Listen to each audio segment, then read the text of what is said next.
Hello, I'm Rida Fakhri. When the United States was established by the Founding Fathers, it incorporated into the Constitution the separation of church and state. But today, religion and faith play an important role in American political life.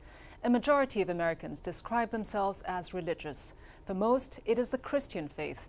But how do evangelical religious communities today balance their fervent Christian beliefs with their equally zealous political pursuits? Filmmaker Ilan Ziv spent much of the last year observing and documenting life in Anderson, South Carolina, a place where 90% of the residents go to church. This small town is a snapshot of how America navigates between church and state. Ziv's perspective is unique. He fled Israel in order to escape the volatile mix of religion and politics there. He wanted to build a life in a country where he felt religion was not always uppermost in people's minds. But as he reveals in this We the People, in some parts of the U.S., religious extremism is a potent political force. Thank you so much. Do you think that God takes sides in a war? For example, in the war on terror, is God on the side of U.S. troops, would you say? To me, it's pretty simple. In the beginning, God created the heavens and the earth. During this exchange, this constant discussion about religion in the 2008 election campaign attracted my attention. Freedom requires religion. My faith has given me the confidence. Out Senator Hillary Clinton and lock up the Democratic presidential nomination. And yesterday in Pennsylvania, Senator Clinton scored a third crucial and convincing I was reminded of TV broadcasts in Israel before I left the country in 1974. A country I felt where religion and politics are so hopelessly mashed. America was my safe haven, a nation where church and state are separate and politics are not shaped by messianic religion. But that was before September 11, the war on terror and the 2008 election campaign. change is coming to America. Switching to the Republicans. I found the growing mix of faith and politics both mystifying and troubling. I want to untangle it. And so I went on a journey during the primaries for the 2008 election, not to follow the candidates, but the political activists who support them.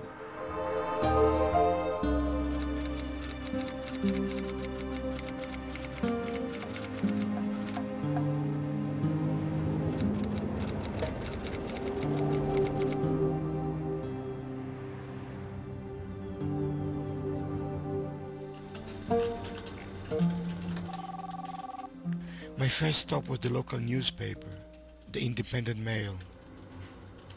The upstate of South Carolina, which is where Anderson is, it's really considered to be the conservative capital of a very conservative state. I talked to the ethics commission yesterday. There's $10.50. When we moved here, it was just wonderful because everybody was so nice and so friendly. But the thing that struck me was that for the first 2 weeks, even here in the office, everybody wanted to know what church we had chosen. It was a very, very big deal. Understanding politics in South Carolina is very much centered around the church. People make decisions on their life based around the church. And people grow up in the church. It's very, very Baptist. People have an idea of who you are based on what your church is. Come in. How are you? Yesterday. We're looking for an Obama sign. An Obama sign. We want an Obama sign. We want to advocate for Obama. Obama signs have been the hardest to come by. The Hillary people have been here with lots of signs. The Edwards people have been here with lots of signs. I'll get you one. I have one in my car.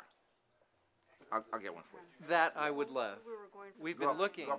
What attracted me to Barack Obama was the hope of bringing people together. I still recall his statement about this not being a white America, or black America, or conservative, or liberal, or a blue state, or red state, but these are the United States.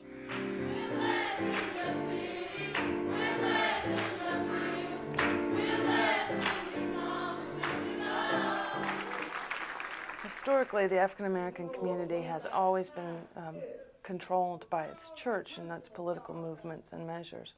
Even in the slave times, there was a meaning from the church in terms of helping slaves find comfort and how to deal with their position and their overlords, their bosses, and how to deal with their day-to-day lives.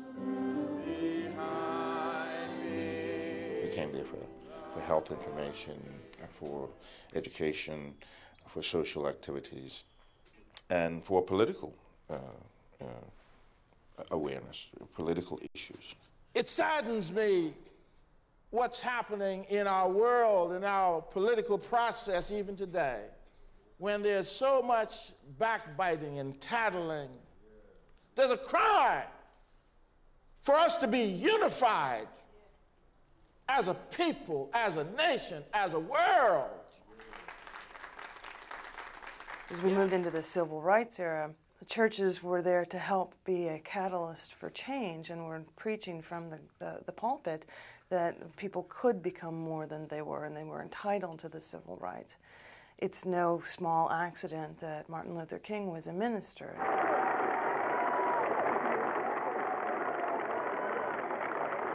One day right there in Alabama, little black boys and black girls will be able to join hands with little white boys and white girls as sisters and brothers. I have a dream today.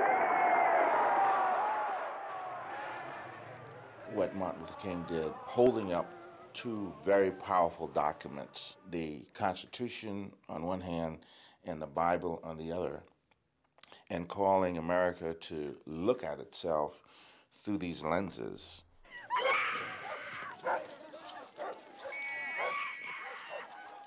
For the first time in my life, I saw God as a liberator, the power of those who had sacrificed. What I was connected to was, I think about the time that I was in jail, that we were in jail, and people who gave of their monies, little monies, and people who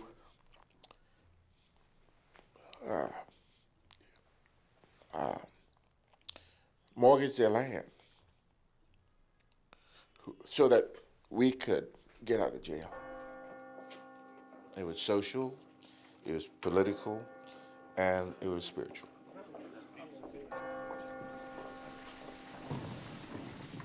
Some folks are willing to march across a bridge.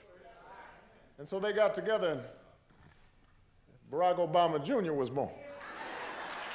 So don't tell me I don't have a claim on Selma, Alabama. Don't tell me I'm not coming home when I come to Selma, Alabama. I'm here because somebody marched for our freedom. I'm here because y'all sacrificed for me. I stand on the shoulders of giants.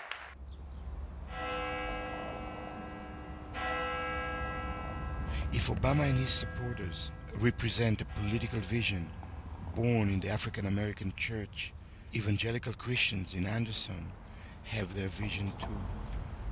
My name is David Woodard. I've been here for 23 years, and I was teaching a class called Parties and Elections, and I thought I ought to learn a little bit about it.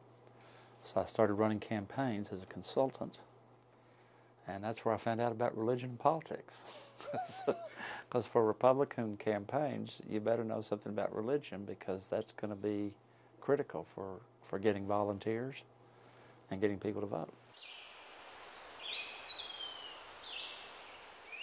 A biblical world and life view basically says that our faith and our beliefs permeate every aspect of every single thing we do. It approaches the way we view our families, the way we view our jobs, the way we view society, the way we view, politics, everything. I mean, there's not one part you can break out of. It is our lens, if you will.